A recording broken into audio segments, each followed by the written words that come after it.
Oh, guys, good morning sa inyong lahat dyan. Akong ikasulti sa barangay Kabuyuan sa kaniadto diha sa barangay Lower E ang nagtayo lang nga kanang barangay hall murag dako-dako lang bad-ad sa baboy unya nagpahitabo og kanang seminar ang among kapitana si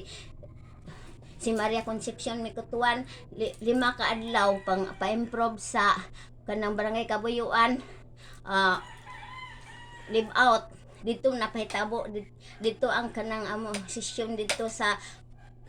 primary school Kabuyuan nga Binida Body Oro. Ang akong niana dahil tong MC nga kinsa man to yung motion bahin sa pampaimprove sa barangay ngon ko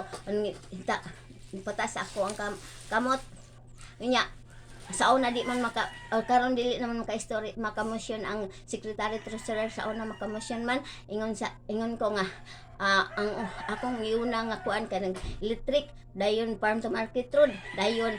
patubig tulay sa Upper Kabuyuan fruit trees swine like kabaw baka kanding manok unya barangay hall decor center health center galingan unya nang labay ang katuigan nagpahitabo og kapihan ng barangay si Kapitan Romeo Aban ingon siya paghatag og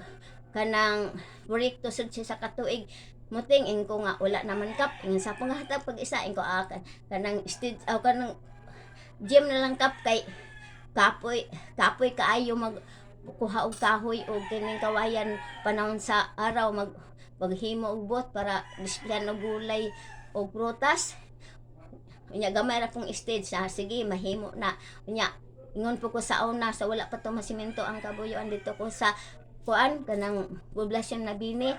Davao de Oro ingon ko balang araw mahimong simento ang dalan paingon sa Kabuyuan gikan sa Mabini ingon po din tong isa kanang maputi pang uwak ug masimento ang Kabuyan naron na simento na malagi ang Kabuyan padulong na gani sa pulse migong pulse nga wala malagi maputi ang uwak sige guys kana lang.